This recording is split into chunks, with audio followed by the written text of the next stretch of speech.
Cam to start up, let me know. Okay, thank you. I'll start again. So, good evening, welcome. This is the regular meeting of the Winchester Select Board. Today is Monday, August 20. I'm Lance Gransback. I serve as the chair. With me this evening are Selectman David Arrico, Mariana Golubov, and Jacqueline Welsh. Michael Betancourt is joining us by phone from out of town. We have a fairly light agenda tonight, so I'm hoping that we'll be finished reasonably early and you can enjoy some of the remaining summer in Winchester. It's been very quiet. One thing I think I would like to emphasize for those few who might be listening tonight or for the newspapers is that within a few weeks the schools will be reopening. Everybody's going to be coming back here. And we have, since the spring and throughout the summer, heard a lot of people very much concerned about the speed of traffic through Winchester. Now, the fact that it's quite empty in the summer gives people the opportunity to speed, but a lot of those people don't pay much attention when the fall volumes start to pick back up. So speeding, cut-through traffic, and others, we have been working sort of fairly aggressively to curtail some of the worst cases, and the police department has been asked to rotate around to a lot of locations where we've had problems. But I don't expect we're going to be able to cure it quickly, so I would ask everyone to remind both their children and themselves as they drive around town to sort of be very careful and very observant of what they're doing and where they're going and how fast they're driving. We will then, if we finish tonight's meeting, our next formal meetings will be on Monday, September 10, Monday, September 17, and Monday, September 24, all of those to be held here in our boardroom. Probably on the 10th, we'll then pick out meeting dates for October and early November if we can.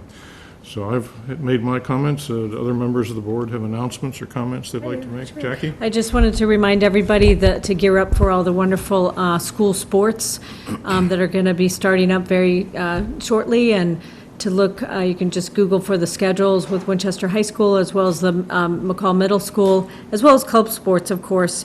But it's so much fun to see locals out, you know, whether you have a child or a grandchild or a relative or a friend participating or not, it means a lot to all the athletes. So whether it's in at the football games or even like, you know, freshman sports, it really means a lot to the athletes. So it's a very exciting time for this beautiful town, and encourage everybody to consider going to support our athletes. Thank you. David?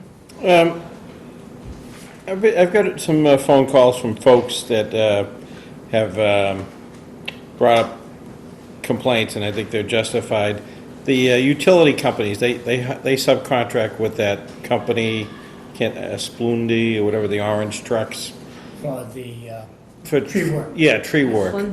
Yeah, so do we have any, is there any protocols or, you know, because I got a few phone calls I went and looked at, and they butcher the hell out of, you know, sometimes beautiful trees.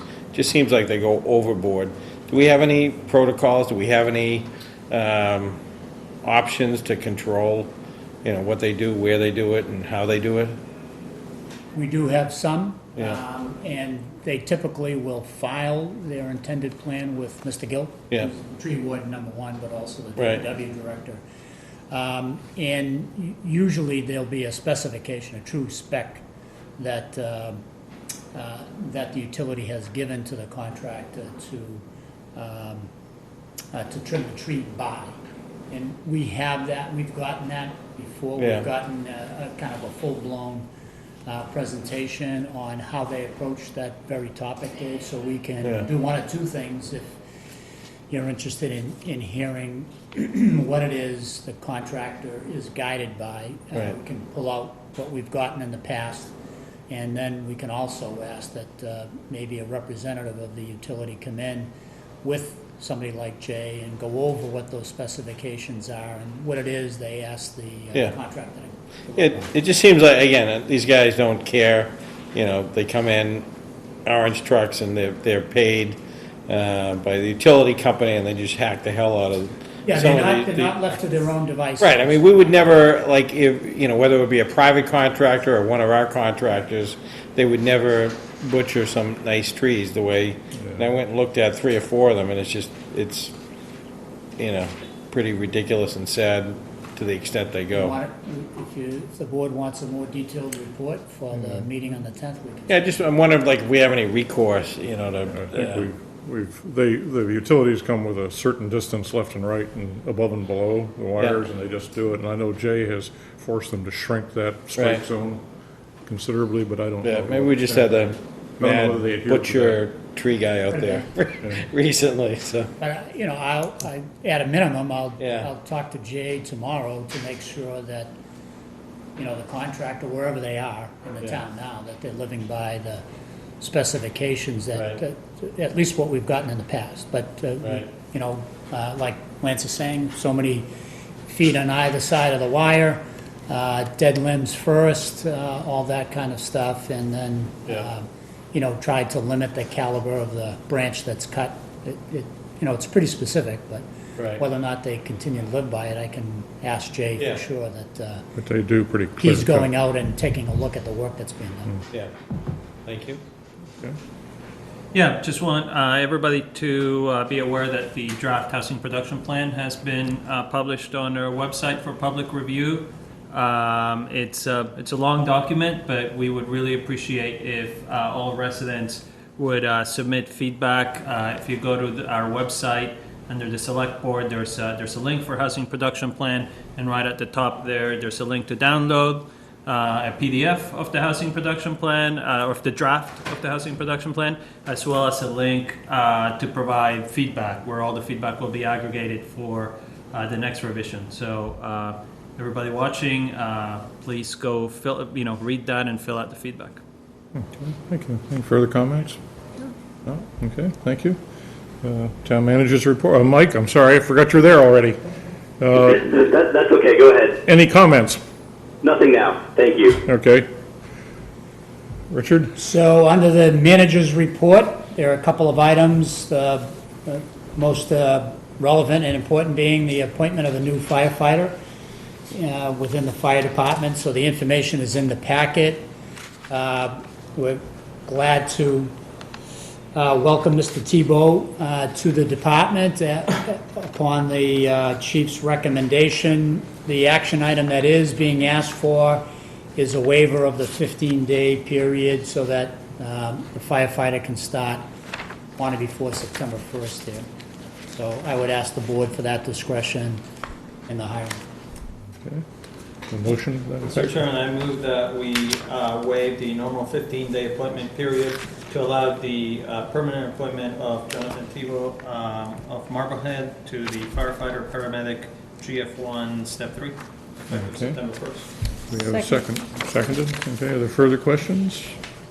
And management's recommended positive action. All in Yes. favor, please say aye. Aye. Opposed, nays? Ayes Aye. have it. Mike? Okay? Yes, Okay, good. Thank So- you, and also listed here under 2 is just a general update under our discussions / kind of negotiations with Eversource over the grant of location process that the board will ultimately invoke over the 115 kV line. If you all remember, that's the one that's been approved, and there have been plans submitted back and forth, overseen by Beth mainly in the engineering office, but Beth together with Jay Gill's department for the impact on the underground utilities, both gas, but also mainly for the town water, sewer, and stormwater systems. So Beth has given the construction team another round of comments back to the last submissions that we've gotten, but I think we're going to propose that as soon as those are updated to our satisfaction, that the grant of location process at that time will be invoked, and we should look to be able to accommodate the board around, in our estimation, which should be at least 2 neighborhood kind of hearings, split the line, and the abutters and abutters to abutters notices into at least 2 groups so that we can have meetings that are manageable and go over and explain where it is the line is going and what kind of interruption there will be, what kind of traffic mitigation there will be as the line comes through. So I would suspect that by the 10th, we'd have more exact information on that. It sounds as though the engineering is getting fine-tuned enough so that the GOL process will be ready to be applied. And, you know, we'll start some notice periods from there. Okay. Just to, this is for the 115 line, not the 345 line. Right. Okay. Good. Any other? We also had a staff meeting today. A couple of board members attended regarding the MS4 permitting process requirement and the kind of attending analysis that goes into the Water and Sewer Enterprise Fund and the rates to support the fund for capital activity for at least a 5-year and almost a 10-year projection for I&I activity and other capital upgrades. So we'll be bringing that forward for the board's attention probably over the coming weeks and into your September agenda. So we'll hopefully have some solid recommendations for you there. If you recall, there are 2 sets of consultants that are helping us with that, both Weston and Sampson and the Abrahams Group are contributing to the overall analysis for the water and sewer rates, but also for the estimations on the new requirement for the MS4 permitting, which is in place as of July 1st this year. And over the next several years will require some expenditures in order that we make sure the stormwater system is functioning according to the new EPA regulations that have been adopted and endorsed and applied to all communities in Massachusetts. Okay, good. So, Any further the- questions for Mr. Howard? Mike, any questions? None at this time. Thank you. Okay. Okay, we'll move on. Matters from the audience. I see at least 2 or 3 people. Who's volunteering to go first?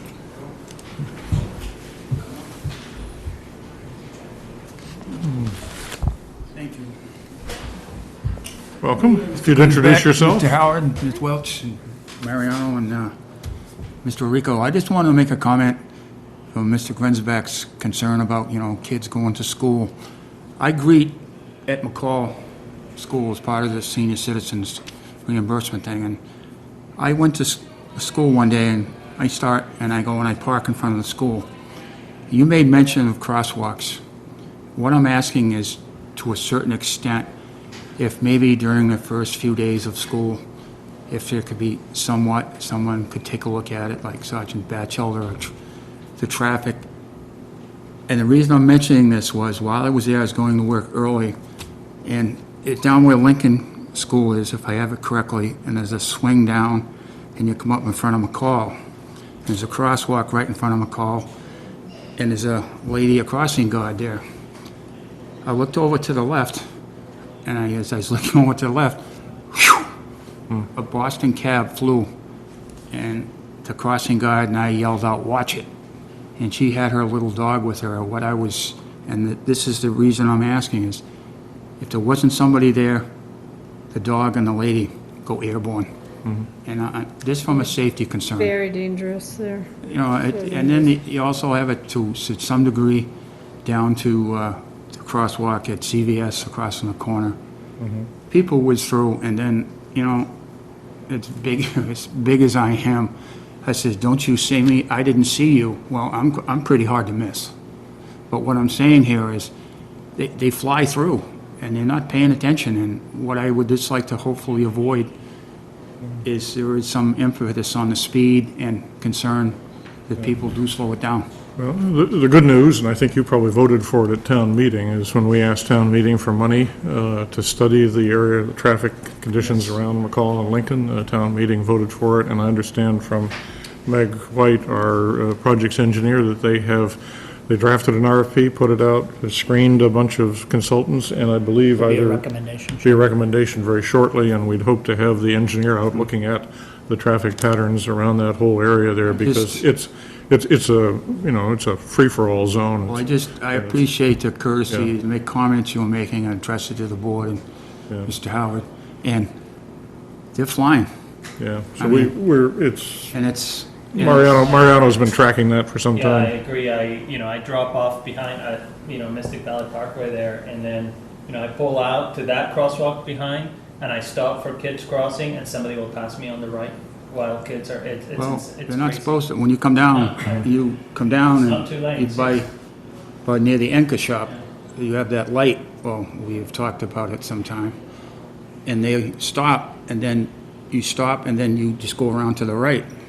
Yeah. So we did, again, thank you for your support at town. Well, I meeting, but we did, appreciate it, and I appreciate the opportunity, We because, added it to the phase 2 of McCall to do traffic study as well as construction. So that money will also fund the construction of pedestrian safety and traffic mitigation around that area. It's a very important area as we have more and more kids going to school. It affects the whole town center. Like you mentioned, that cab coming down, people just come so fast and go straight into the town center at that speed too. So okay. building some chicanes or some ways to slow that down as people come into the town center is very Can I important. just ask, what is the scope of that study as far as the area, the specific area Mike's talking about in front of We're McCall? basically looking at,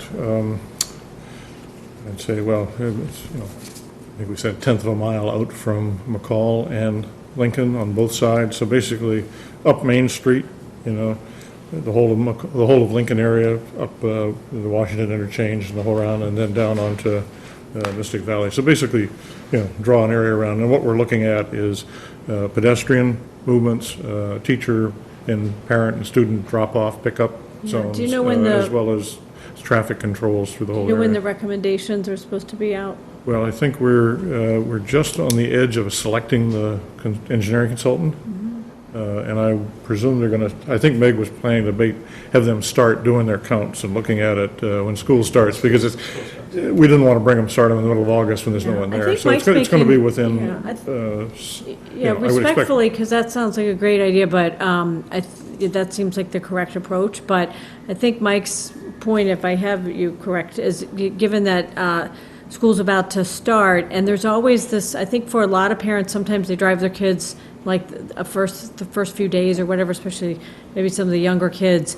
And sometimes the first week or two of school, it's a little bit crazier then everything sort of like irons out a little bit, and it just becomes maybe generally dangerous as opposed to crazy dangerous. So maybe the board could consider whether or not some extra cones or something should be out there. It's such a difficult area, and maybe ultimately, hopefully that study may be considering some huge sort of white box or something for that whole kind of, that whole area. But in any event, we have talked with the police. They do, Sergeant oh, Batchelor. some extra made- detail there? They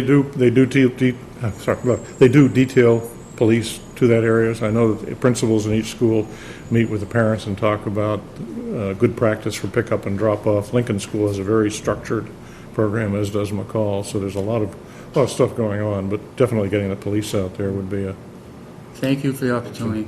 okay. Thank you for coming. Yeah, Thank you. thank you. Thank you all. Good.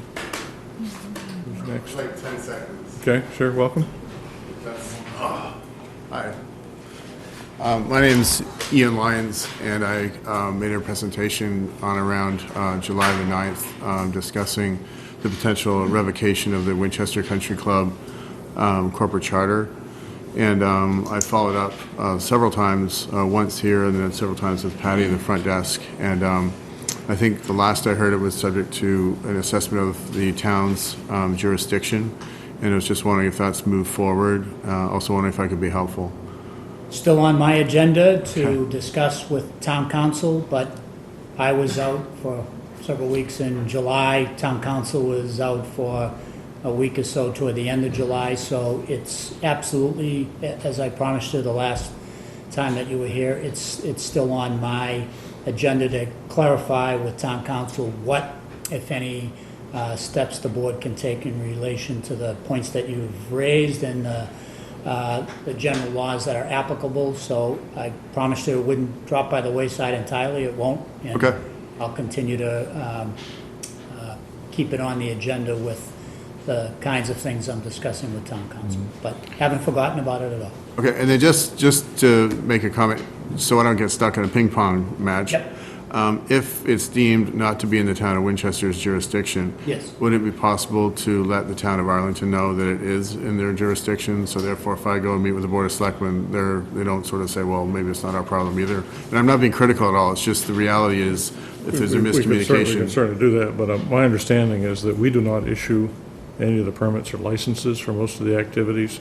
Right. So I'm pretty sure that, and they are issued by Arlington, so I'm pretty sure the Right. town of Arlington, their town manager and board Yeah, the will one, recognize it the one thing that Ian has brought to our attention and that we are aware of is that as the the original corporate charter. filing Yeah, for the entity is technically with a Winchester address. yeah. All the permitting, the kinds of things you were raising about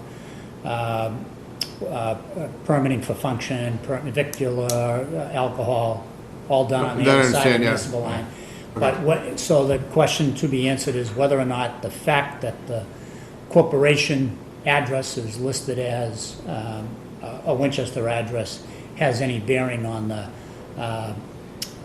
the Secretary of State points that you've raised. And that's the question I haven't had town council be able to go back and forth with me and answer directly on. So, yeah, I don't think there's any harm in saying, as soon as we were to analyze whether or not that particular point makes a difference, Yep. we would, apprise you of that, and then, yeah, we could certainly bring it to the town of Arlington's attention that you've raised these points. I don't know if you want your whole box of information to be. I may pick it up and You get might it pick to it up them. and just move it over, Sure, right? Yeah, yeah. so, yeah, we would absolutely collaborate Okay. and. Yeah, and just to save them the learning curve that you Yeah. guys have done, that might be more efficient overall. Yeah. Listen, in respect to everyone else's time, I just asked for 1 minute, so thank Yeah. you so much and enjoy your So day. Ian, you can contact me directly. And Okay. I hold that out to you in order, you can keep urging me to make sure I get to it. So, Okay. But I promise you that I'll have it on his agenda within the next couple of weeks. Outstanding, Richard, I really appreciate it. Thank you so much. Okay, bye-bye. Thank you. Mrs. Schleicher? Thank you. I'll be brief. I have a couple items that I quickly want to go over. One, I want to compliment you on the Winchester Housing Production Plan. I spent my weekend, shows you how much social life I have, but I spent my weekend reading this. I do have one. Did you get the 800-page version? What I did want to ask is a little bit of recognition and sensitivity to the issue of those of us who are challenged in some way. Not everybody can read this online. As you're aware, many of our seniors are not as technology engaged as could be. So I did ask that a copy of this, that copies, not just one copy, being made available in print form. I too suffer many times with reading a 103-page document at one point on a computer screen. In fact, my eye doctor has advised me to use different glasses for reading on screen as versus print. So that is a reality, and we have to accept it. I have spoken with Brian Zacchelli and also wonderfully met Michelle Tassi today and spoke about this issue as well. They have said that if one wanted a print copy, one would have to pay for it. I would argue that that is a little bit discriminatory in the sense that we need to provide access to all residents. So that's something you folks can debate. I'm just arguing for the point of view Or of maybe those. have a copy available at the town clerk's office, so that way they Library, could, too. Well, yeah, they could sit. I will tell you, they did offer to do that, to put 2 copies at the library, but one could not check out, one had to read it there. That's a bit of a problem, particularly to sit there and read 103 pages. So I would suggest that maybe a few more copies, some should be available that someone could bring home and read. I've also suggested that the Jenks Center is wonderful in terms of providing access for our seniors. We need to put some print copies over there. And for those who can't get to either the library or the Jenks Center, residents, not everybody's at the Jenks Center, that we do have some copies available to get to people. My point is this document is really very important, and I think you want to encourage as much feedback as you can get. It gets to another issue, feedback is only available online. Will there be any other way to give you feedback other than keying it online? So I raised those issues. Michelle has been wonderful. I assume she's invited me to the meeting on September 6th, but I think if we can be more aware of those who are challenged in some way and making sure that documents like this are not just available online, that would be very much appreciated. Okay, the second issue I have for you also is somewhat Paper comment. related in terms. Second page. We're trying to address that. Oh, sorry, I didn't know you were going to I address. guess the paper somebody wants to write paper comments or type up paper comments, I would send them either to Brian Kelly, the town Okay. planner, or, leave them at the town manager's office and Okay. flag them as housing production plan comments, and we'll arrange to have them sent down to Brian So to can we collate them. instruct Brian, if a citizen comes in, to be able to get a copy without charge, or is that too much to ask? I mean, I don't think it's gonna be hot off the press. I don't know how many copies might be requested, but. We can, Two-sided, this they office can, if direct they make anything them that the board tells two-sided, us. it's like to do. 80 pages, it's like 40 Yeah. pages. Do two-sided, have a copy at the library, copy at the Jenks, copy. I would be here. happy to have my next Board of Selectmen items not printed out, so that there can be another copy of the housing protection plan. Yeah. I totally I agree don't think with it's that. gonna be overly abused. It would just say, Brian, give it We can check with, maybe check with Brian and see if we Sure. get copies for the Jenks, the library, and the office here. We certainly can do all that. And then if you're, I don't know what you were saying, Dave, let, Yeah, I mean, if Any- somebody any comes in, they resident want who hard wants a copy? I don't do a computer or whatever. Or Yep. calls. Just don't. Take it bust with you? Don't bust no it. cost, Don't We can bust do a it. lending library. we can make a Well, bunch of copies. some people prefer print. As you can see, I'm a print and tab type of person. Yeah, if it's 100 pages long. It's hard to it'd be sit tough on. to- It definitely down and encourages sit. feedback too, which is Right. presumably what's That's what you want. requested.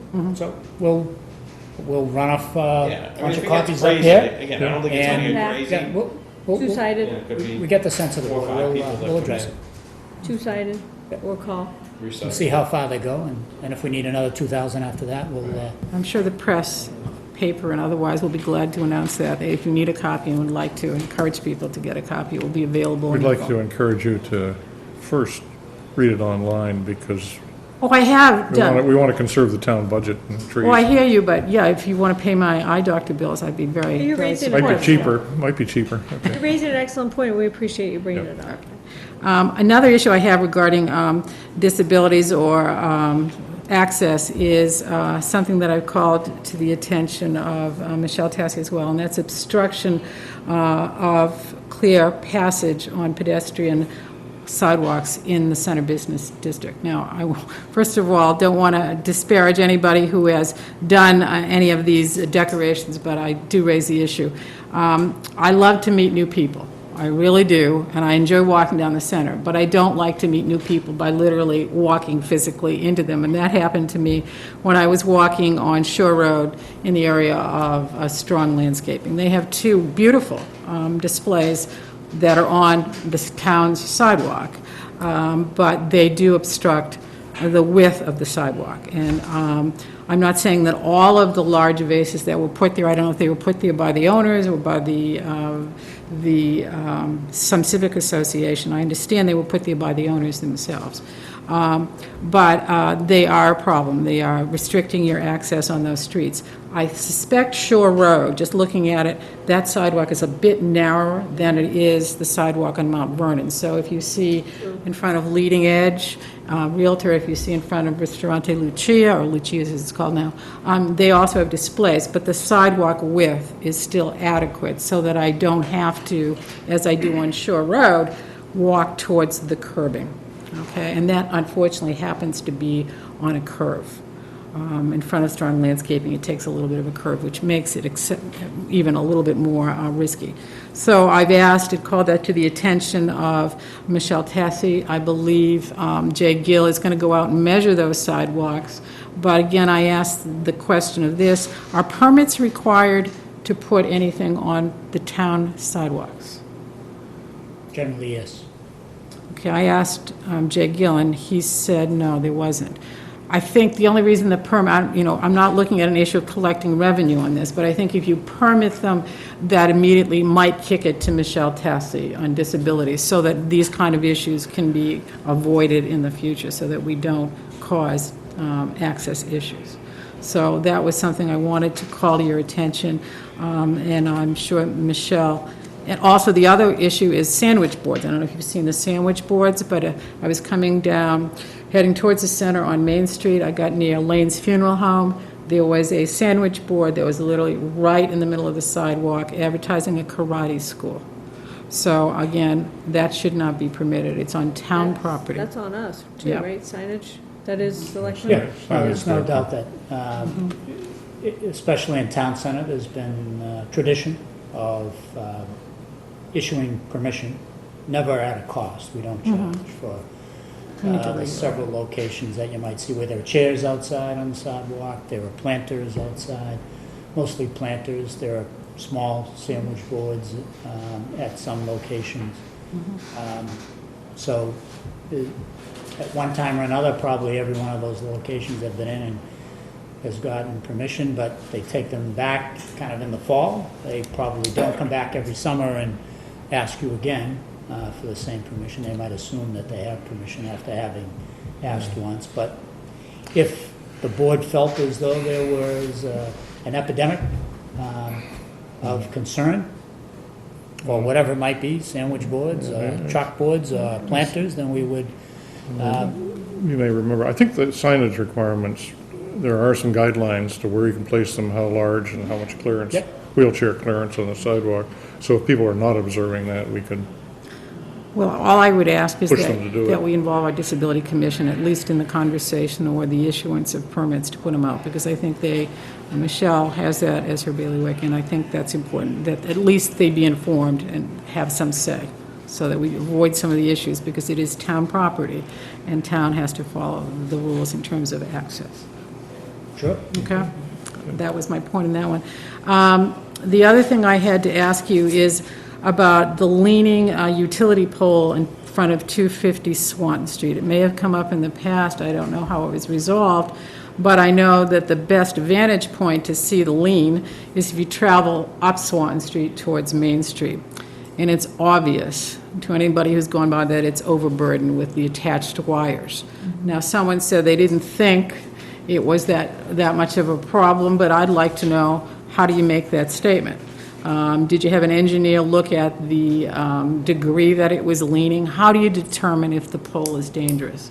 So I'd like some feedback on that, because I would say that I'm asking the town to take some sort of action to correct it. It is leaning significantly. I would say, I'm not an engineer, some of you may be, maybe you can give me that, but what is the Does Beth, degree? does the town She engineer? may do that? As I think Peggy knows, but she's not relaying it right here. I told her today that I was referring it to the appropriate departments, and I have. I've sent But it I'm to just both. kind of curious if we have done that in the past, sort of measure the angle. Any time that, no, I don't know that we've done that in the past, but I think Jay and/or Beth, if they were to come across a dangerous utility situation, whether it be a box, a pole, whatever it is, they would bring it to the utility's attention and ask for corrective action. But on the specific pole that Peggy's talking about, we've asked both Jay and Beth to look at it and report back and tell us what they, do they concur? Do they believe the utility should be contacted and the pole? Right, but there's no sort of standard, like, angle or whatever, to your knowledge, that they No, use? you know, I think if you Just from their experience? drove around town, you'd see a variety Oh, of trust me, listing. on Main Street, it's one of my concerns about Yeah. I think Putting it that underground, those right? business Yeah. owners Right. deserve to have the town really focus on improving the infrastructure on Main Street from Stop and Shop to Andrea's Pizza. Yeah. And I think that the pole you mentioned is just one, that may be the worst, but there's so many that look so dangerous. They're overburdened with stuff on the top, you know. And I think it repeating just boxes affects on the top. visual, and I don't think that's fair to those businesses who have invested in Winchester. That's something that I often say, but if they're looking at that pole, then maybe they could look at others on Main Street, because to a layman like me, it just seems like there's several that are overburdened. If the board would tell me to expand the zone of review to, you know, everything from Lake and Skillings at Maine up to the area at Swanton in Maine. It's just it's a heavily used area, and if one is sort of in a perilous condition and somebody's coming out of the car wash or something and hits it, then there's a lot of people who would be affected. So if you're asking for that, then I would be happy to ask through the chair if the board would consider, as I mentioned before, so thank you so much for bringing it up tonight, if the town engineer and DPW could just do a site check in that area, including the one identified by Ms. Slager. How far up Maine? I would say Andrea's Pizza. It is, yeah. This one, we've It's, that would be It's under Swan Street. consideration. Main Street. This one's under consideration already, but to go to. We could start tomorrow. I don't know, unless you guys have any suggestions. I mean, about I'd be tomorrow. all in favor too. I mean, some of them just look like they're, crazy. I guess my question would be, do we have any recourse? I mean, I'm guessing utility companies, they have no desire, they just say, yeah, it's fine, and move on. Do we have any recourse? We do have some, if we can make the engineering determination that it's a hazardous condition on the public way, then absolutely. And We- is there a methodology to analyze a pole from an engineering perspective? Is it? No, I think that's, having an angle, a minimum or maximum angle, because some of them just like that one. Sure. Peggy's mentioned is. I would say, I would expect that the utility, if we were to draw attention to a particular pole that had a particular angle, and had concern about Yeah. the weight on the pole and the listing and what we think it might cause, as just kind of a good neighbor, we would expect the utility to maybe come up with a plan to cooperate, replace the pole. If we don't ask, it won't happen. And Right. there are so Sure. many in this corridor that seem completely unsafe to me as a layman. But more importantly, there's so many kids who walk through there. It's a highly used corridor, as everyone in this room knows. It seems like with all of those factors, that would be a nice first step to at least have the town engineer and DPW identify whether, in addition to the one which Slager pointed out, whether any others seem particularly overburdened to maybe add to a list to then at least start with writing a letter, because you So have to start somewhere. From Maine at Skilling's, Northwood to, Cross Street, might as well go the whole I was distance. going to say, you must, at that point, Yeah. that's supposed to be. that's what we'll do. Yeah, I think it'd be a good start. Thank you. If I could just offer one little bit of information, I do believe that there are some criteria by which you can judge this. For example, just common sense would tell you that somewhere between 15 and 25 maybe is concern. If it was 45, I think you'd really say, oh my gosh, we're in dire straits. So I do think there are some engineering criteria that I'm sure the engineering department may have. Yeah, their past practice has been to sister it up and leave the pair there for the next 20 years. Well, so and that was my next That question. was been an issue for some time, so. Right, I think Mr. Howard is correct. I did send you an email, and I asked that consider having the pole removed and replaced and not piggybacked, which is another thing that's very offensive when we see all these poles. Yeah, we- I thought that was sort of prohibited or not an I thought ideal it was, but- practice. Do you know what we're talking about, where you have another second A double pole pole. that's- Yeah. There are requirements for removal and replacement with a new pole. But again, that's something that the utility typically tries to work cooperatively with the municipality. Somehow it starts, because in our beautiful town center, correct me if I'm wrong, I don't think that we have utility poles because they're Everything's all- underground. Exactly, so, but at one point, they maybe weren't. And. I'm sure they weren't, right. Right, so, this corridor that we often discuss really is an extension of town center. And if it starts with simply a letter, then at least it starts. And, Sure. and, if any new construction, it sounds like one of the new developments, or the one we talked about last meeting, where it's gonna go under Main Street, but it will be trenched to, the hookup will be trenched, if I understand it correctly, and that's great. So if we start along those lines, it can only get better. Okay, thank you. for bringing those points up. Thank you, Peggy. Just one last one. I promise this will be very quick. Drainage on Skilling's Field. I noticed the drainage towards Winter Street. There's a lot of water collecting. There's a lot of algae collecting. And so now I have some concerns with who's looking at the drainage on Skilling's Field down by Winter Street. I did talk with a resident down there today who had quite alarming pictures of the amount of algae and how sometimes the turf is actually turning up. So I'm sure she may have gone to the Board of Health, that's where I suggested she go, but I am concerned about the drainage on that end of the field. If you would take a look at it, I would be very appreciative. Okay, thank you. Thank you for coming. Thank you. Okay. We have no more, okay.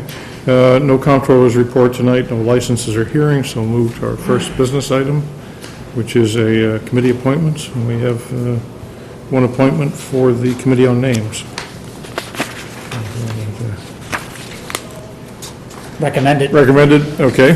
We have one appointment, John McConnell. He's served on a number of committees and programs through the John's well-known to the the town. years, yeah, well done. So I would, unless the board objects, we could take a motion to appoint him before he escapes. I move that we appoint John McConnell to the Committee on Names for a new term to expire March 31st, 2019. Okay, may we have a second? Second? Second. Any further discussion? Okay, all in favor, please say aye. Aye. Aye, Mike? Aye. Yes. Okay, thank you. And then Lime bikes. We've done a little bit of research. Mariano, did you want to report on what you, Yeah, so we have at table a document.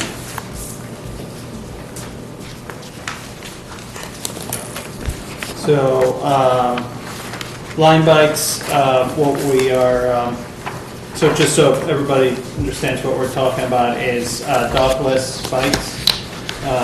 These are bikes that are rented by the 30-minute increment or whatever, using a smartphone. Probably seen a few around town. The reason that we're talking specifically about line bikes and not a different, like Ant or some of the other ones, is that several of our neighboring communities have signed a contract with Lime themselves. And so, in order, if we were to look at joining that, in order to make it more efficient, is we need to use the same system as, Medford and Arlington. Otherwise, different systems won't, the bikes will not be able to be used interchangeably. So that's what we have been exploring, joining the pilot program. It would be like a 12 to 18-month pilot program. We haven't gotten to the contract phase yet. And it would be, we want to see if we can reduce parking issues in the town center. The nice thing about these bikes is that they're essentially rolling computers. They have GPS, they record all the trips, and they give us Lime gives us a dashboard where we can see where bikes are being used, what trips are being taken, so they can, well, for two reasons. One is, for them, is so that they can rearrange where they put the bikes at night.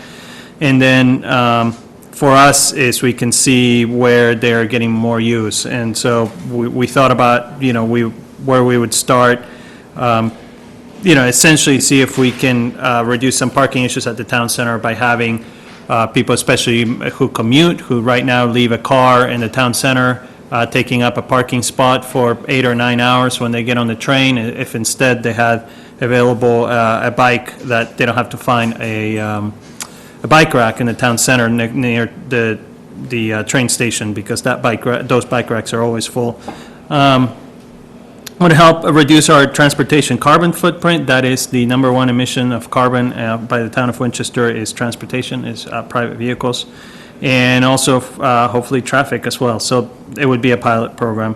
There wouldn't be cost to the town. Users pay, it's usually like $1 for 30 minutes. And the one concern that we've seen is about the bikes clogging sidewalks, and that's really a big concern, as we talked about with accessibility of the sidewalks. That is a big issue. But there are cities that have, and towns that have done things like, for example, paint parking spots for the Lime bikes. Since you don't need a rack because the bikes lock themselves, you can paint areas where people will park them, essentially. And it's a lot more flexible than the usual docked bikes, and of course a lot cheaper. The docked bikes cost hundreds of thousands of dollars for a town or a city to deploy. So that's it. The next steps would be for us to express interest to Lime in pursuing this, and then they would come in and conduct a study, decide where to place bikes, include it with feedback from us as well. And then they would submit a proposal, and we would execute the agreement. So those are the next. So the next step would be for this board to decide to contact Lime and say, yes, we're interested in seeing an agreement from you. Can I ask a couple questions? Yeah. So I'm not familiar with Lime, but I am familiar with some of the docking ones, so it seems like a neat idea to have a different approach, so that often the docking bikes, of course, as you noted, take up parking spaces, although sometimes they're actually on, like, say in Boston, the sidewalk, but only a super wide one. So, this is very intriguing. But I'm just kind of curious, so if someone took one of these Lime bikes to a train station, let's say Winchester Center train station, and then would they maybe keep the bike just in a location in their neighborhood, or how do you envision that? So they can be left anywhere, right? So they don't have to go to a specific dock. So if somebody were to ride it from the train station to their home, they would park it somewhere near their home. And then just, but on the public way, like, not at their home?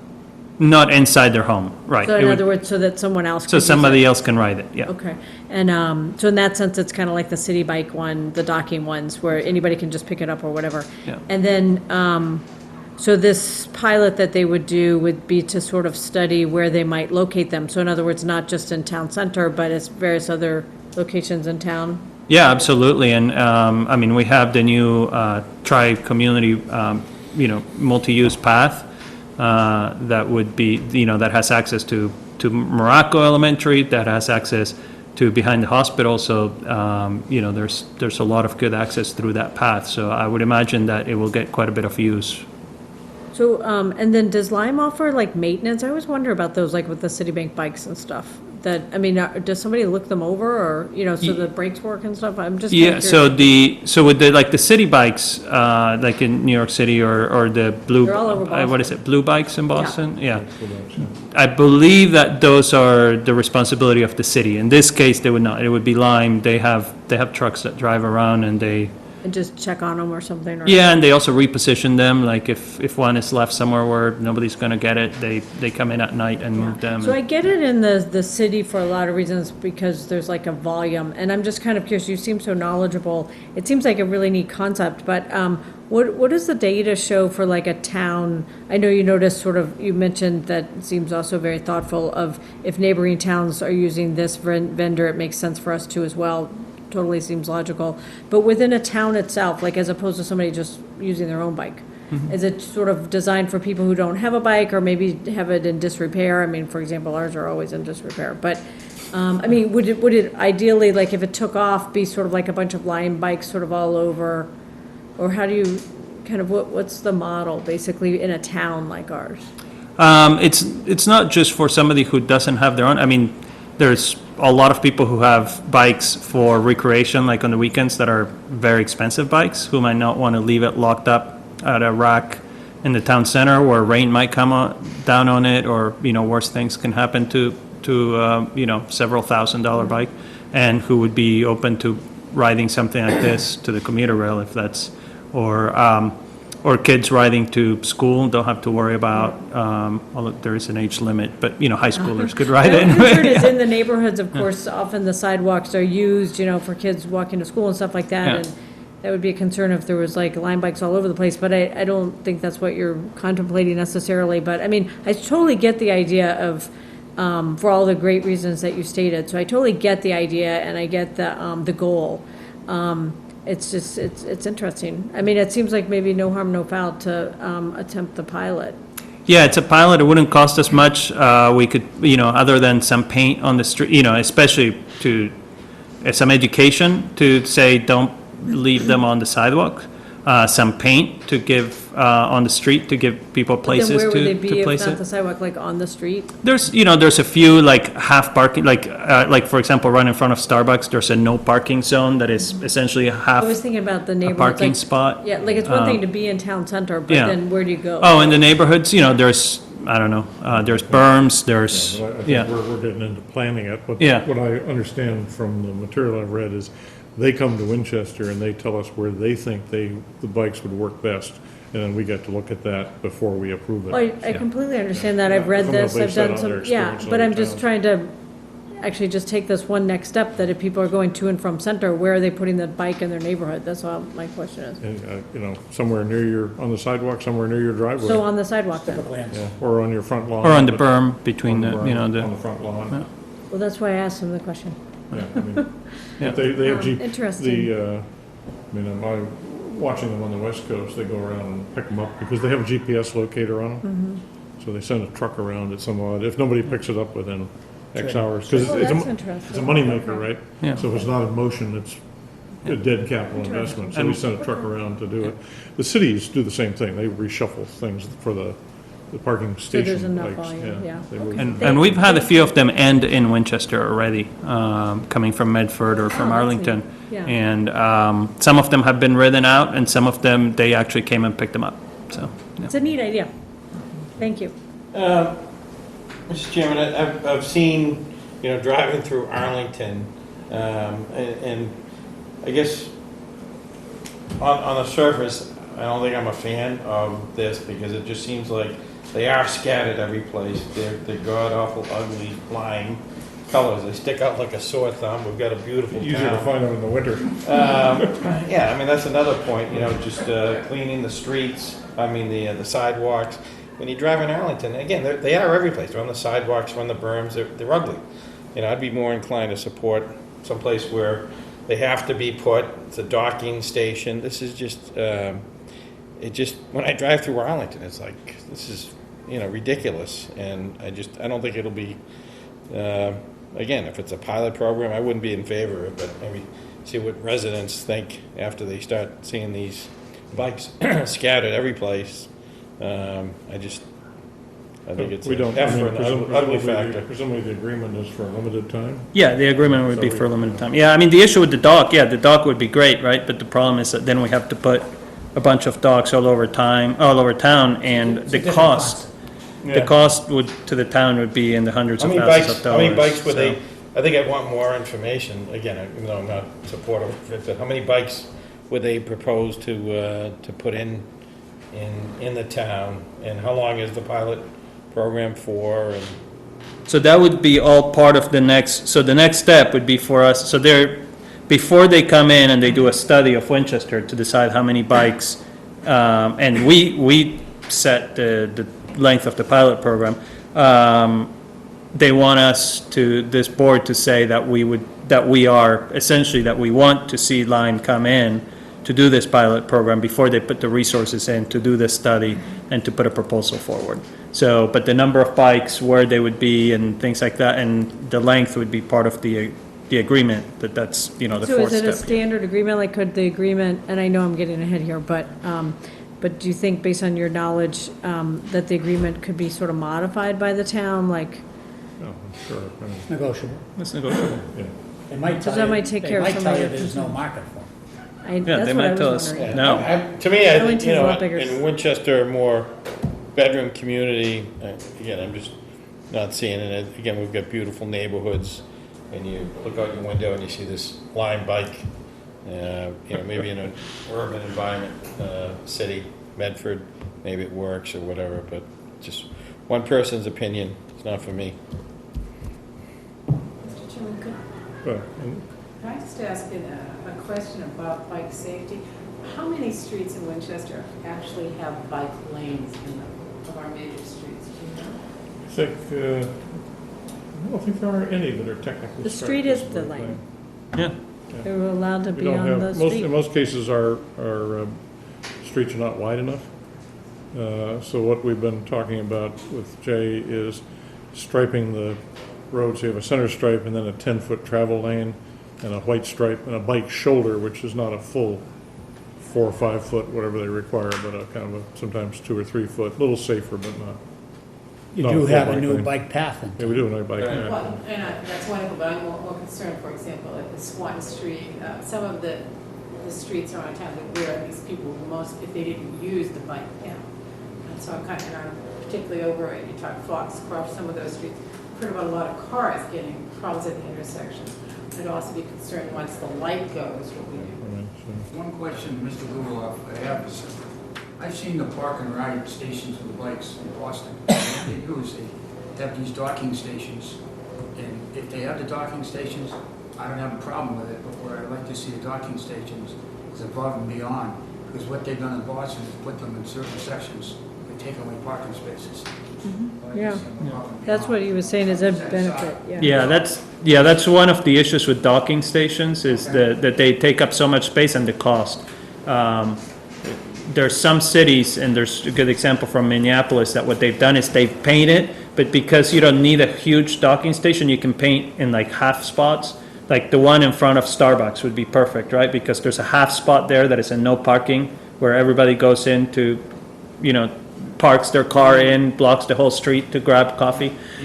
So that would be great to paint, because you could fit 5 or 6 bikes there, right? And, I mean, if you think about it, 5 or 6 bikes riding there, that's 5 or 6 cars that are not driving there, right? So it makes traffic better as well. Proposal, you come forward and we submit a proposal to this firm, will there be any input from the public on what, it's a presentation as to how we're gonna do this? Sure. Yeah, absolutely. And again, the steps are, we say we're interested, they do a study and come back to us with presumably an agreement, and we say we agree or don't agree, or we want the following modifications. I don't think we control the town and how the streets and sidewalks should be used, so I would say that we would, to Mrs. Welch's question, I would expect that we would have considerable control over where we place them and how many and where they serve, so. Well, thank you, it's just from an observation standpoint of seeing it in other places, except, especially Boston, but I know your hands and the way it's gonna be done, we should, what goes forward is. I think I'm generally in favor of at least getting a study done and finding, because we got very little parking in downtown, very little parking at Wedgemere and the train station and elsewhere, and we need get more people to ride their bikes or walk to the stations. It's worth sort of looking at it. This is also, I think we ought to nose into it, because this is the precursor to electrically powered, battery-powered bikes and battery-powered scooters that are out there. So I think we want to learn early and often what it is we can do with the lower-powered bikes. There's the cities on the West Coast and New York are dealing with people who have powered scooters and powered bikes, which are good because it allows people to commute longer distances, but complicates the question of, where they're to be stashed, and they're heavier, I presume. So I think at least getting a study done at this level would probably be the thing to find out. Then we can decide whether we think it's an ugly eyesore or an effective way of reducing our parking and traffic. How quick is it before, so let's say you get a bike downtown, and then you ride to your home near Vincent O, and you leave it on the sidewalk or whatever, how quick do they come and get it and not leave it out? That's a good question. We'd have to ask them when they do the study, because presumably they've got plenty of experience in doing it in similar towns. Arlington, Right. If you ride up to Arlington Heights from downtown, you haven't had a nice uphill trip, so. Right, Yeah. okay. Okay. So you need do we need a motion to just express interest in it and have, basically authorize them to conduct the study first? Is that all? Yeah, so moved. Okay, do we have a second? Seconded. Further discussion? Mike, any questions? All in favor, please say aye. I'm sorry, all in favor? If I could, Yeah, go if I ahead. could just make one comment before we vote.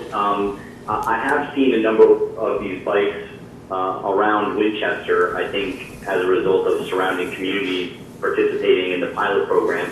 So they are here, and I was actually at the Jenks Center for meetings all day yesterday, and I was surprised just how busy the bike path was, and probably about 25% of them were these Lime bikes, and so it seems like they are being used, and I think it's worth it for us to at least check it out and figure out a program that works for us. So I would certainly be in support of it. When we were negotiating with the hospital to do the 620 development up there, one of the things they were proposing was to have a bike center, bike station, and bike repair shop up there to encourage people to use the bikes as part of their exercise program, but also as a drop-off point where people could come in and use the bikeway. That wasn't going to happen until the bikeway happened, but we'll see. In lieu of an ambulance. In lieu of an ambulance, you use a repair shop. All right, okay, enough. All in favor, please say aye. Aye. Aye. All opposed? No. No. Okay, Mike? Yes. Yes, okay. 4-1. So we'll invite them in and see what the study produces, and then we have to decide whether we want to install it or not. Okay. Last week, or no, the last couple of weeks, we've had representatives from National Grid and from the union in to discuss possibility of doing some No, decisions. sorry, no. Okay. Go ahead, I'm just. So I think the question this evening was, did we want to, we had seen several resolutions proposed by other towns, and the question this evening was to pick up on that discussion and ask if we wanted to assemble a proclamation or sense of the board for Winchester. So I will leave the, yes, sir. If I may, I'm with the union. I was just offering myself if you had any questions Okay. or anything. Thank you. Yeah, you may take a seat. You're offering yourself? That's quite a gesture. Appreciate that. Okay. Richard, you had a chance to look at this, I know, and had some suggestions. Yes, so, when you got the presentation at your last meeting from the union representatives, as we mentioned to the board at the time, the timing was just that we also had sat down with the management representative, so we kind of have both sides to the issue, and we got a very good presentation from the union folks the last time around. So what we've done for you here is to give you as examples of as many proclamations as we could kind of get our hands on, and I think if you reviewed them, which I'm sure you did, you see that the language in many of them is very consistent. The only distinction we'd call to your attention is, for instance, the City of Revere proclamation does not have the same kind of directive that, that there would be no new permits for gas construction permits, although emergency replacement would be allowed. That's the only distinction we could see, and it's really up to the board as to how they see both sides of that coin. It seems as though the majority of these communities have adopted the outright moratorium on any new activity based upon, I think, the expressed concern that potentially contractors may not be as up to the qualifications as the Eversource labor and union team is, and we trust them to be when new lines are being put in. So it's really up to the board as to which proclamation design it feels it would like to be drafted up, and we'd be glad to help in that regard. But those are the only distinctions that we could call to your attention. I have a few questions.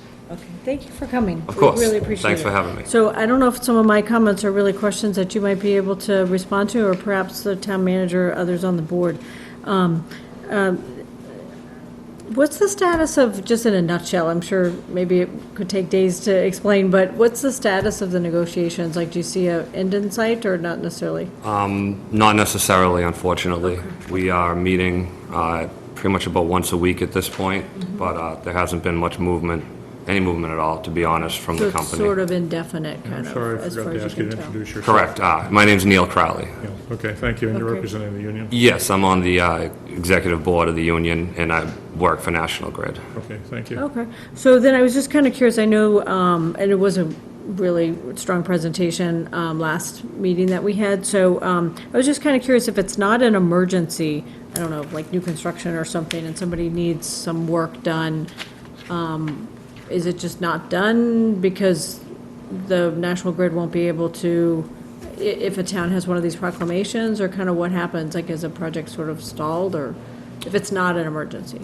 If it's not an emergency, yeah, we've been seeing, they're delaying a lot of projects in general right now because they just don't have the manpower. National Grid itself, National yeah. Grid is, they just don't have the ability to seem to get to it right now, even if they wanted to. They are trying to get to some projects. It's also a matter of whether or not you would want the project done by these replacement workers, to be No, I honest with you. understand, It's just, if it doesn't cause a leak right away, it might down the road. Right. But we have had issues with other Is towns. this just leaks, or could it be like new hookups and things like that? Like new Leaks have construction? to be fixed. If Right, it's those a seem like grade one emergency, yeah. emergency Yeah. leak, they have to be done. Like a new hookup or something, would that come within this? Like new construction?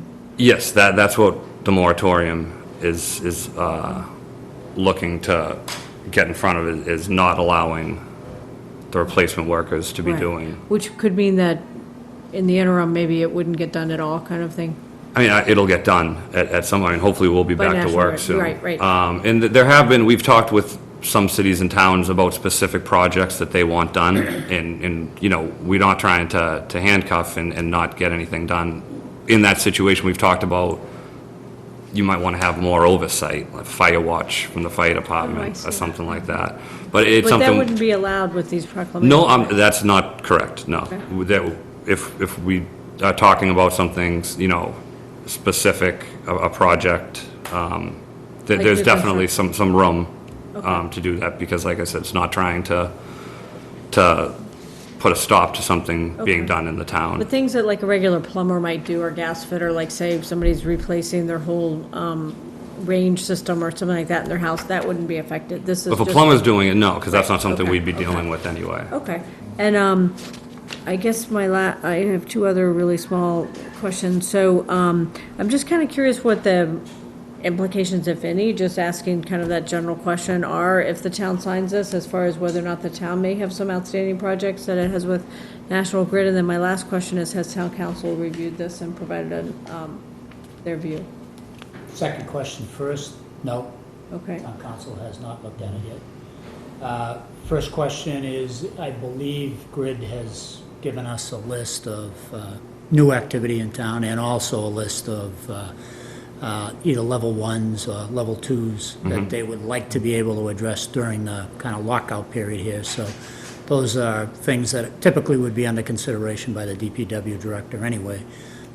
So that information has been exchanged from. yeah. I just, where it's a proclamation, I just kind of, it just seems like it might have been a routine thing to just ask town council to Yeah, whatever, inform yeah, us sure. on. So- Yeah. Yep, I'm with it.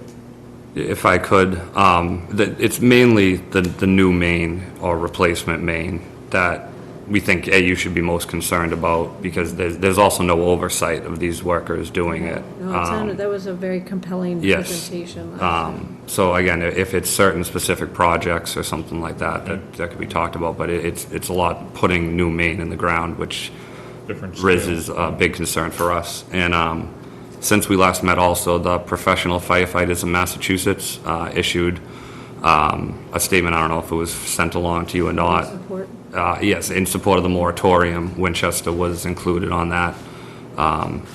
Just firefighters are facing, they're put at as much danger as anyone but the public, basically, because of this lockout. And we also, we were at the Lockland Road Firehouse. We had about 8 firefighters. This is something we've just been doing recently. We didn't make it over to the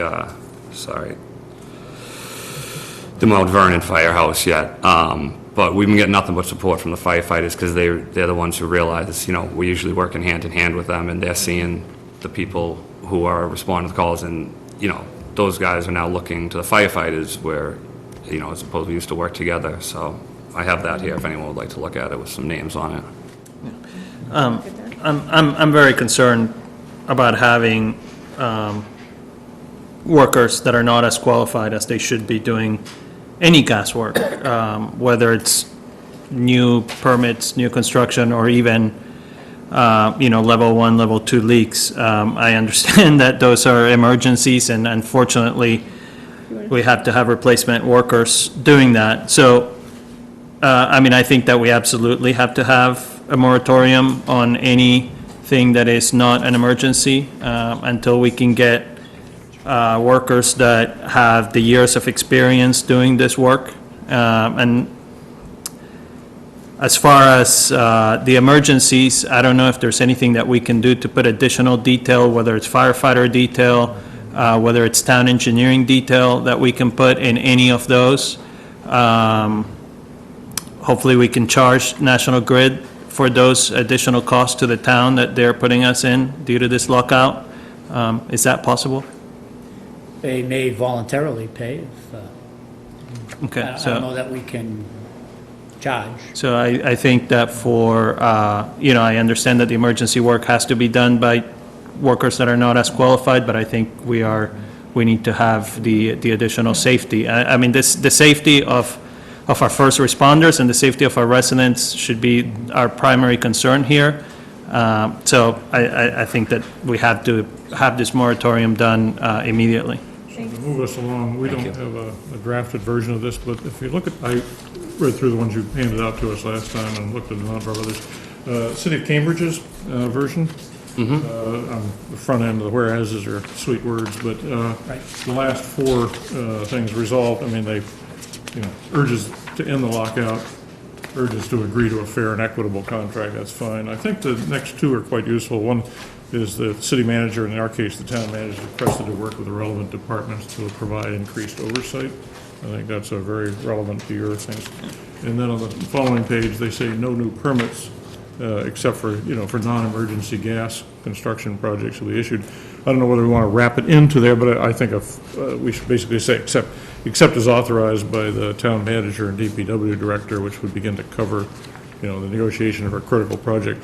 I'm hoping this one strike does not last a long time, but I could imagine us getting into November, December, January, and there being, I don't know whether you would qualify as a homeowner who says I've got stuck. I don't know whether that qualifies as an emergency or not, but I think at that point we'd like to be able to, negotiate it on a case-by-case basis. So I'm seeing your colleagues nodding, as that would be Right. an interesting situation. So those four, the last four provisions on Cambridge, with the additional exception as authorized by the town manager and the DPW director, might be, I'm suggesting might be a good set of, seems to be consistent with what the other towns are doing and covering the kinds of concerns we have about safety and control, particularly over the projects. David? Looking for some clarification. So this is, somebody builds a home and they're seeking a gas permit, this would, If you invoke the order of a moratorium in your adoption, then they would not get a service. again, I would think anybody that's got a project that is in the process, they've got financing, that could be a critical financial hardship on the resident, again, they've got financing on their house. How about Winning Farm? Is that gonna be gas? I imagine there'll be gas So what's service. gonna be the financial impact on him? But If the, I'm sorry. This moratorium If the wasn't in moratorium was place. still in place Yeah, when the he's time screwed. comes? Yeah.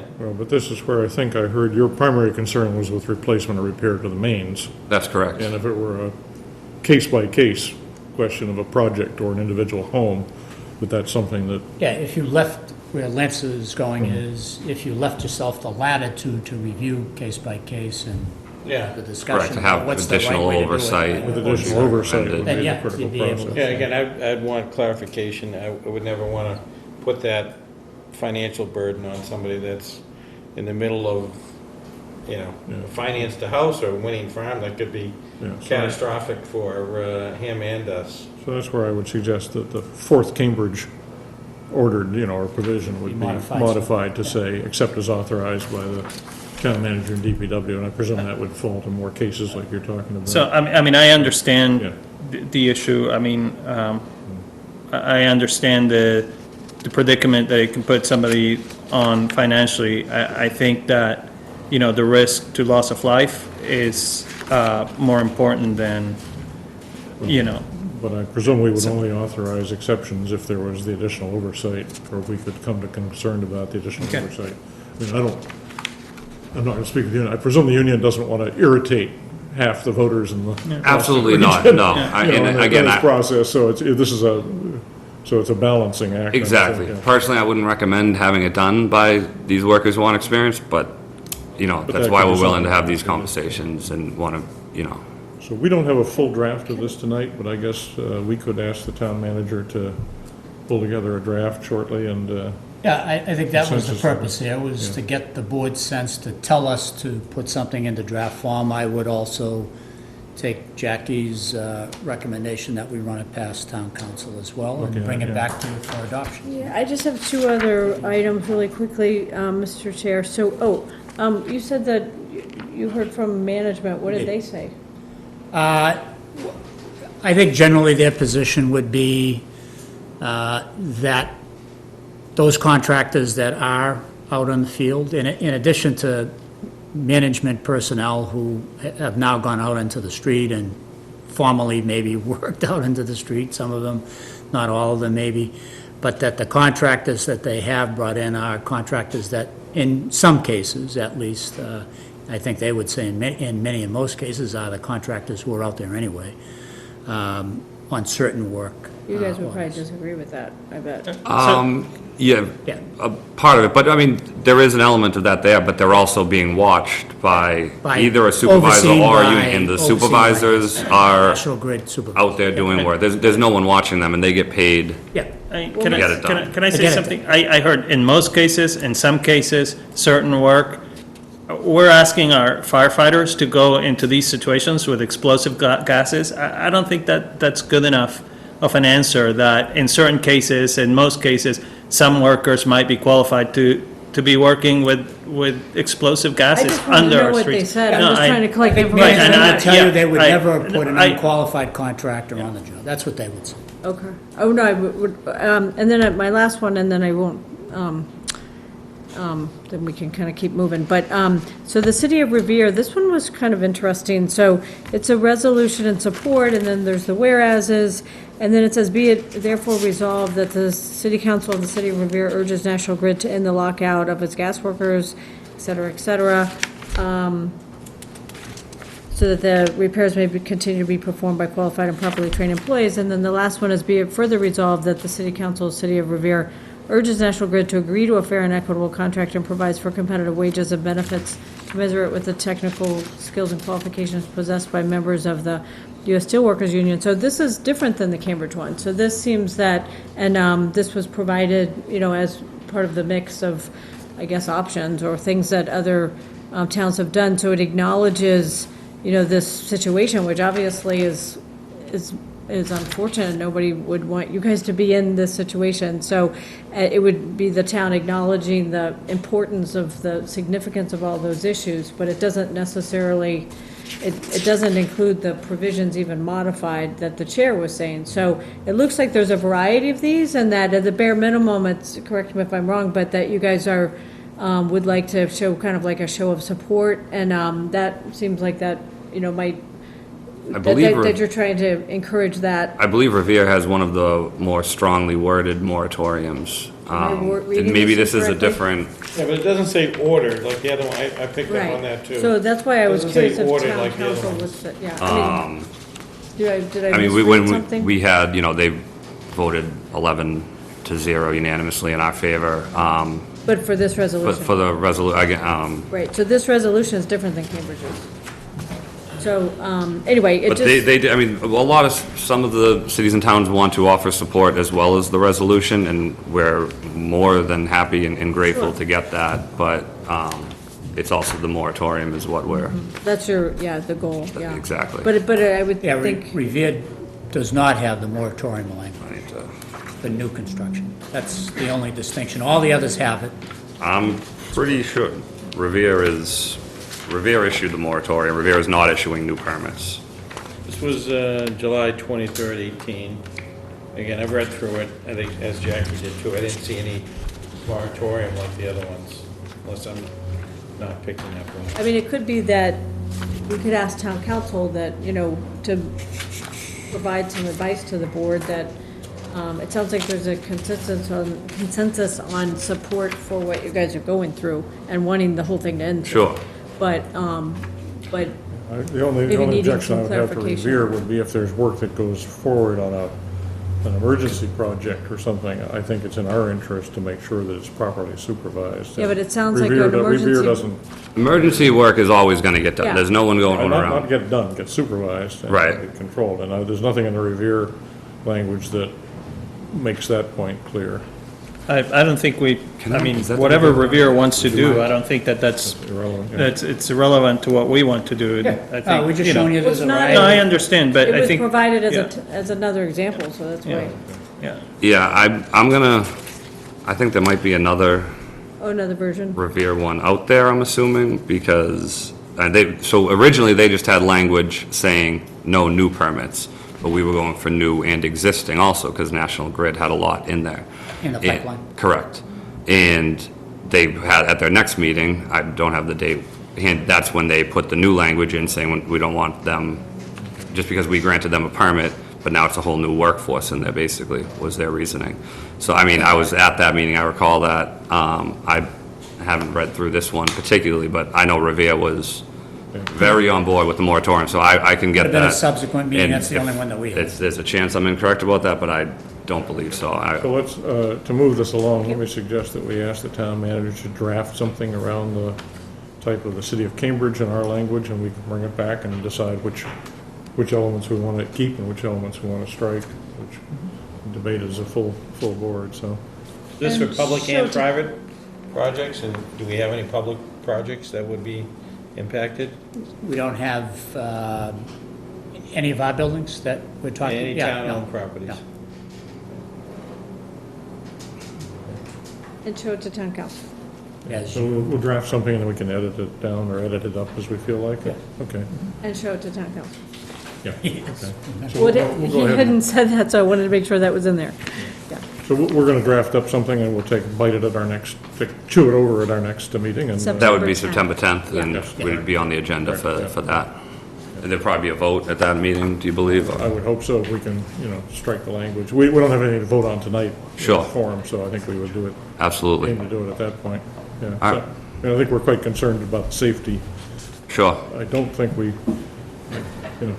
if there are any projects going forward, I think we've been very clearly concerned about making sure they're well supervised and well managed and Absolutely. safely. And I think we would like to have some option, at least I feel, to, authorize individual projects if they go on a critical path, either as David suggested, homeowner who's going to be freezing in November, December, or others, and it sounds to me like if your primary safety concern is with the mains and sub-mains, and they may never be able to get to the other projects, but at least have the option of Right, because I don't think we want to put our residents in a bind, sure. that's unreasonable, so, okay. So thank you very All much. right, appreciate it. We Yep. hope the negotiations. Yes, Yeah, we good all luck. do. Thank you for coming. Thank you very Good much. luck. Thanks for your Good luck, time. guys. Thank you.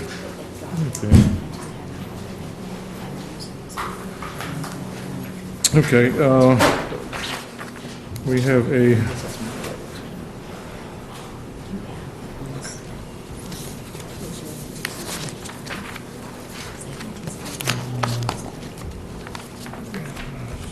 we have the fourth item is the beginnings of a discussion about how we want to handle our stormwater utility MS4 permits, and as Richard mentioned earlier, we had a fairly lengthy discussion this afternoon with the staff. Mariano and I sat in on that. I don't know if we want to try to summarize that now, but I think the bottom line of it was the staff are going to do some research on particular options and bring back sort of the beginnings of an outline of what we might do, some options, and we bring that on the 10th, so that on the 10th, we'd sit down and be able to present, some Not to options the board to on the the board. 10th. but No, I think at the staff level, it's still on the 10th, and then 10th, come back to you but guys on the outline 17th. Outline on the Yeah. 10th or the 17th where we're going with Okay. that, so I'm not sure we're ready to give, Here's Mike.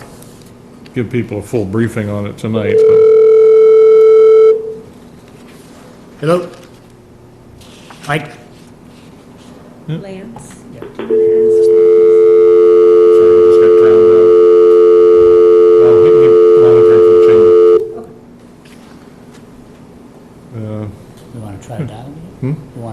You want me to try to raise him again? I guess we should give him the opportunity. I don't think do you have Mike's number Does he know again? Give him this one call number? in. Does Mike know this number? It's really better if we dial Mysterious out. number? Yeah. If we dial Okay. out. That's too bad. He keeps trying and it keeps disconnecting. Yeah, I know, it would be really helpful for all the members and probably for other boards as well to have this number, so that people could call in. Oh, you got it? Okay, just looking it up. Although, because of the way the switching works, it's sometimes easier to dial out than in. So it's just been kind of curious. 3899. It's 2018. That shouldn't be the case. Our system is not, our system is, IT to ask, because for all the boards, the planning board Oh, yeah, has we can this get a- issue we can get a- also. sure, Mr. Howard would ask somebody we got in a IT clip how on it. they can call. Any board that meets in this room should be able to have somebody call in. I think maybe he just wanted to. I've reached Mike Betancourt. Please leave me a message. Okay, he might have had to disconnect. Please record your message. When you have finished recording, you may hang up or press 1 for more options. Mike, if you're out of reach, fine. If you would like to be piped back in, please call into the standard text office Mariano. number. Thanks. So, Jack, my office manager solved a similar problem by typing up instructions on how to use the thing, either calling in or calling out, laminating them, and bolting them to the wire here so that everybody wouldn't call every time they wanted to use it. Maybe we could do a similar thing so that it would be available to everybody, so they know how and Yeah, the it'd be directions are there. So, okay, we'll do that, yeah. Thank Okay, you. so we'll hold off on the stormwater utility until the meetings on the 10th and the 17th. Consent agenda, we have several alcoholic beverage licenses. Yep. Mr. Chairman, I move that we approve one-day alcoholic beverage licenses for Julie Summers Marion, August 31st, 2018, at the Griffin Museum, for Jason Cacciapuoti, August 31st, 2018, at the Winchester Boat Club, Clubhouse and Pool Deck. Diane Canosian, Boston's Best Bartending, September 22nd, 2018, at the Sanborn Hearts. And also Diane Canosian, Boston's Best Bartending, September 23rd, 2018, at the Sanborn House. Okay, do we have any questions about any of those? If not, I'll ask for a second for approvals. Second.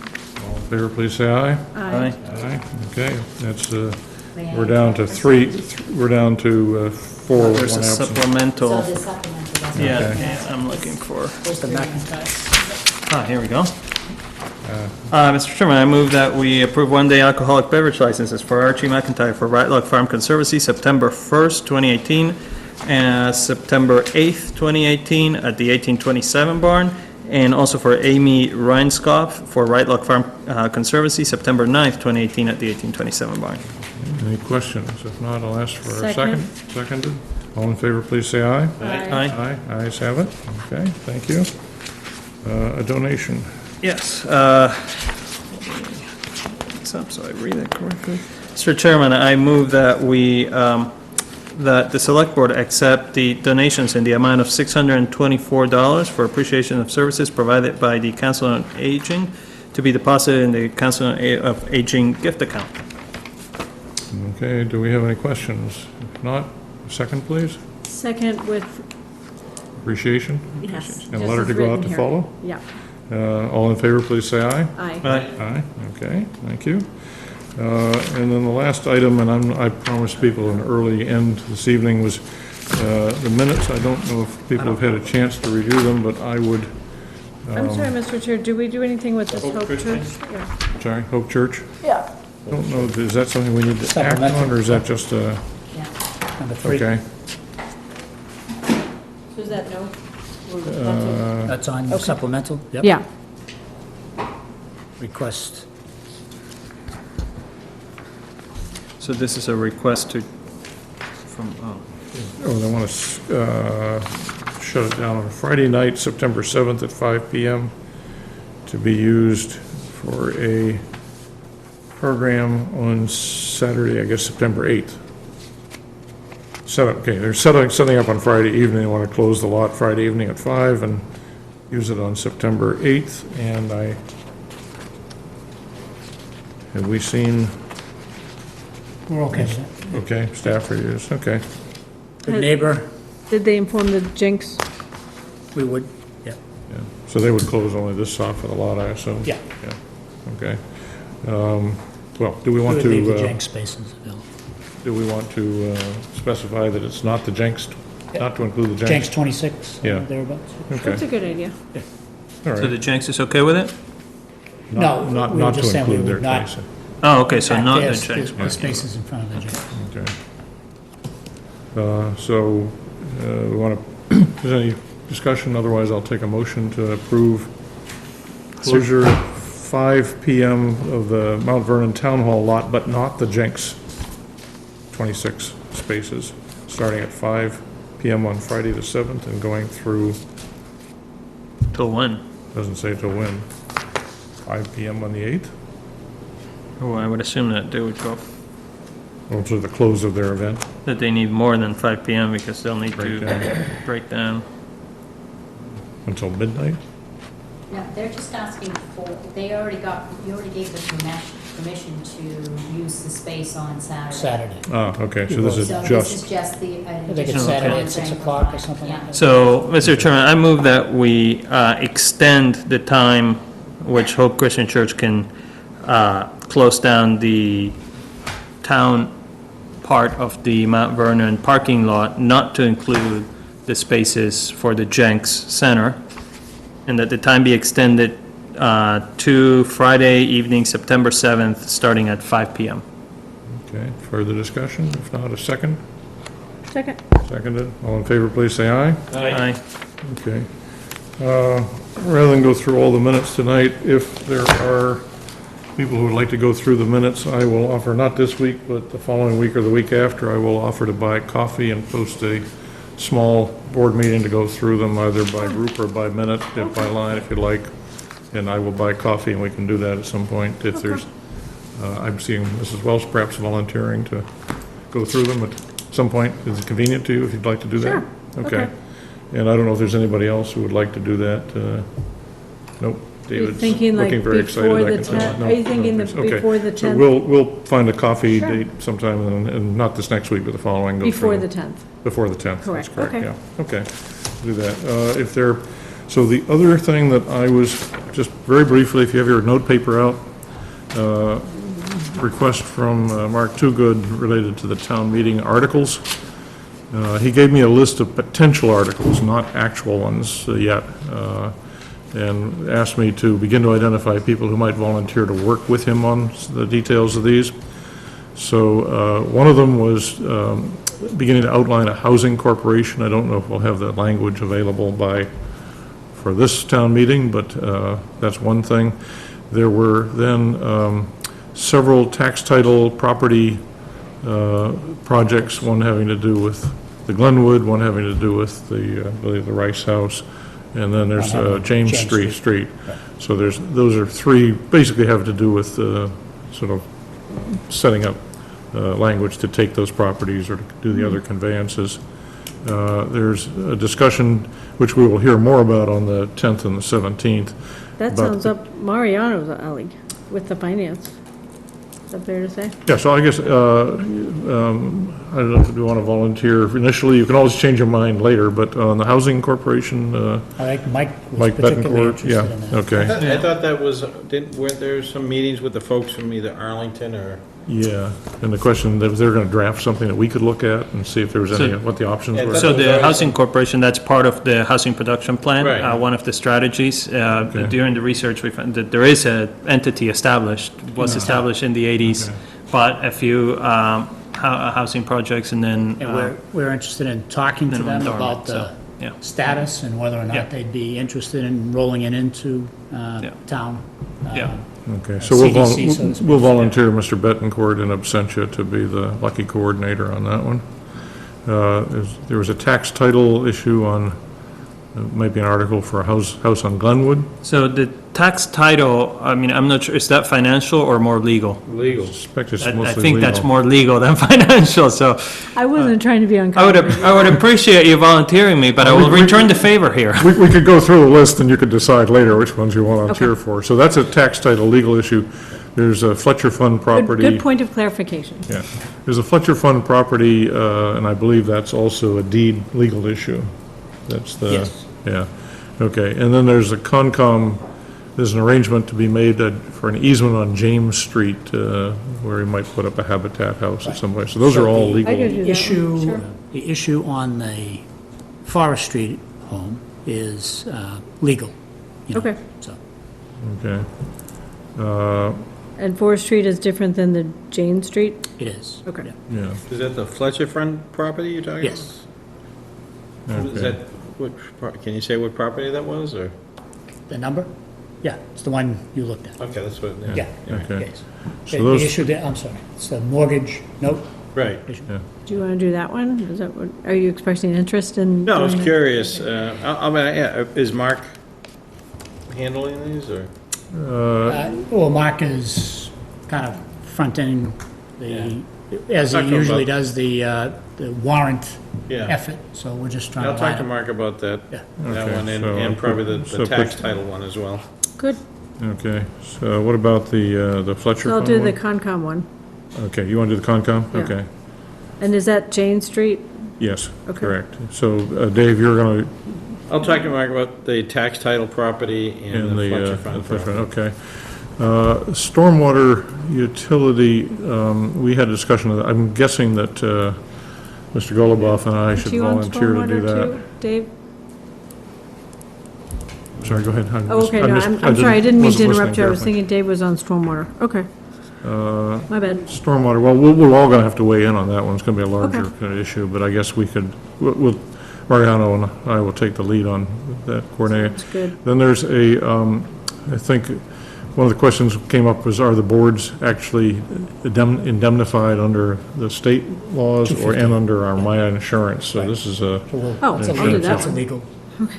okay, is that, That's the select board being indemnified. No, this All would be the all boards. boards. yeah. Okay. So- Question All is- volunteers, all board and Finance committee. commission members. So I think I think town Right, council my has done Yeah. research My on alley. that, okay. Okay, that sounds good. I'll be the Okay, you'll be point person on the that one. lucky coordinator. Yeah. Then there's, Beth said there's to be some small takings of land on the Johnston and Ridge intersection to, I think it's for the second phase, the final, the larger Permanent installation. installation. So I'm not Yeah. trying to look at the empty chair, but wasn't Mike kind of involved in the Yeah, temporary so lighting should we stuff? volunteer him for that one? I mean, I Okay. just, maybe that would be something that he's looking would be forward to interesting. being involved Okay, in, okay, so Mr. Betancourt has been volunteered in absentia. to take people's land. There's been a discussion of whether we should put through a zoning change to change the Kelvin limit on lighting. This came up in the context of the fields, and the question, I think, is whether we Like want to go street ahead. lighting? I'm sorry, street lighting? Field, What kind of Field lighting? lighting. Or just field What's- lighting? Just What's all outdoor lighting. All outdoor, right. there's a limit right now on Municipal the lighting. Kelvin, somewhere in the zoning bylaw, there's a limit on the. Municipal lighting. What Yeah. about outdoor residential lighting? I don't know if they're- they'd exempt that, but But, I think we were concerned about having municipal lighting of any sort comply. Yeah, I think we may want to postpone that one because it's an active discussion with the neighbors of Manchester, so I won't ask for a volunteer there yet. If we were to go ahead with the pilot agreement to put solar panels on some of the town buildings, if I understand this correctly, there's a tax on real property, and I think the article would basically pilot. rescind that in Negotiated exchange for a pilot. payment in lieu of tax. So this is a. That would have to be yeah. accepted by town meeting. It has to be accepted by town meeting. That's as soon as you get to the point where you're voting the If we get project. to that, I'll If you- take the if you pilot, get to I the can solar take the project. pilot. Pilot, okay. That's the, kind of all the financial stuff. Okay. Yeah. And then there's one that Mr. Erico, I'm going to line up for. There is a question of what demolition and survey work are needed with the existing house at 22 Highland. If we get into, I mean, it's about to fall down, well, not about to fall down, but it's not habitable. So at some point, we're going to need to clear it, I believe. And I think and I don't know again whether that's going to come soon at this fall or not, but it struck me that maybe you're. So, process and costs? Yeah, well, there's a bunch of things liability, related right? to that. If we were to, I think regardless of what happens with the properties up there, there's a house that probably needs to come down. We probably need to get it surveyed and some estimates in about what it would cost. There's related issues. If we were to go ahead with the project up there, we may need some changes, zoning language changes, and we can work with Brian on doing that. So the first piece, I think, was just, as Mark described it to me, to get a little bit more information on how you would remove it. And I could do the zoning part, you could do the Yeah, demo removal. Yeah. Yeah, I guess so we there's look the at zoning, there's- Historical. there's removing, there's zoning, there's also eventually, sales and habitat agreement, something like that. So there'd be if it were to go ahead in some form like that. So I think that's all that he Right, listed. and that relates to the RFP, the zoning. Exactly, Yeah, yeah. okay, yeah, sure. So there's a tangle of things that are in there that would eventually need to be, several of which would need to be brought forward as town meeting articles that we would probably sponsor, but not all of these. I would say some of these are likely to Right. drift off before we get there. There's then a whole series of financial articles, and I don't know how many of these would need to be, he hasn't listed these as necessarily board articles. A bunch of them are capital. Some of them are capital, the appropriation Do of we winning farm sponsor capital or money. capital planning does? But you usually Yeah. take a Sponsor? position on it. Okay. Yeah, right. there are, I'll list them off to you, just for keeping, there's Eversource, legal, funding for the legal services on that. There's a debt and borrowings article that would probably be fairly standard that Stacy would take care of. The fiscal year 19 supplemental appropriations if needed. An F-19 water and sewer, that would be tied back into the stormwater utility things. A recreation article if needed. Those are all general placeholders that have been put in year by year. So I'll take the Does financial that have ones. to do with, yeah, that makes Yeah. sense. Yeah, Does that supplemental have to do- appropriations All and any of that. things, But the okay. field one, does that, what fields? I'm just curious. I'm sorry, the, Didn't you list a field one having to do with fields? Recreation? Yeah, recreation? No, that's the recreation their department. Budget. Okay. their Budget fields. She said there may be a prior year bill unpaid, that will have to be things. Appropriation of the parking funds for Wedgemere, that's a standard one. Potential winning farm development appropriation, if it happens. What would that be? When for? it happens. Yeah, we'd have to appropriate it, well, we'd. If you wanted to, right, if you did not have a specific appropriation at fall town meeting, it would end up, the payments that are scheduled to be received would go into our free cash I mix. see. It's the receipt side Yep. as opposed to paying. Okay. Are payments scheduled to Understood. be received before fall town meeting? Yep, we were told August closings. So we'll see. Okay. So that'll be on your list. Mariano. 2018. Yeah, what Be on the August? list of receiving and paying. Okay. That one I think would be the easy one up there.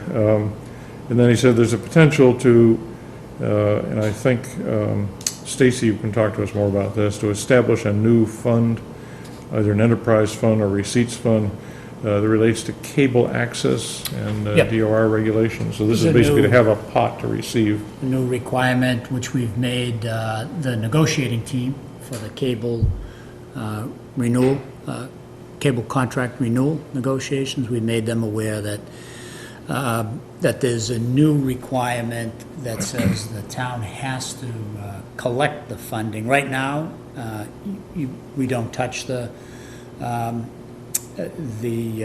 license receipts that come in, they go directly to WinCam. So they're paid by Comcast and Verizon to WinCam. The state DOR now says, no, you should take those in and appropriate out whatever okay. agreement you negotiate with with the cable provider, with the local cable provider is fine, but you just have to do the in and out as a municipal receipt and as a municipal expenditure, so. Okay. Okay. And you can't just have the, good. There were, It'll increase our expenditure line, there are a number of other so articles. the revenue, but, Other articles that might Yeah, come yeah. up. Washes. well, If the MSBA moves quickly on the Lynch reviews, I Yeah. don't know if that'll happen, but the They're other two. the Planning a other- visit in October, but I don't yeah, know that there'll be Probably anything won't be done for ready the by fall town. November. The other two questions, Massachusetts State, Building Association. got it. the other two questions that have floated up are, we have Authority, not association. We have zoning overlay district bylaws in place on both the independent elderly housing, which is basically the winning farm right now. Right. And we have. Oh, the hosp- ARCDOT, Yeah, the ARCDOT, well, it's actually the old, not the newer. the original from the Salter. Right. Yeah, And okay. we also have on the hospital side of 620, we have that hospital overlay district. Both of those are dead letters, I think. And the question is, at some point, should we be asking the planning board if they'd like to rescind those? They take Yeah, up space I would and think that Winning Farm would want that to would be be an obvious rescinded. one once Yeah. that goes. I wouldn't do it until there's, money in the bank. In fact, it's sort of, yeah, because it goes to the use, so Yeah, we have is to look that- at it. I don't know where they are in the project, but I mean, it seems like that might be relevant before they transfer. Yeah, so that's something Units.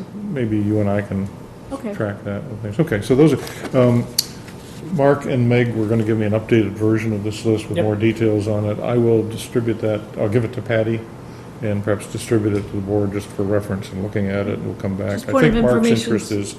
interest is in making sure we had somebody to kind of Sure. track it Okay. forward. going. And just as a point of information, all of the recent traffic committee work and progress, none of that goes to town meeting.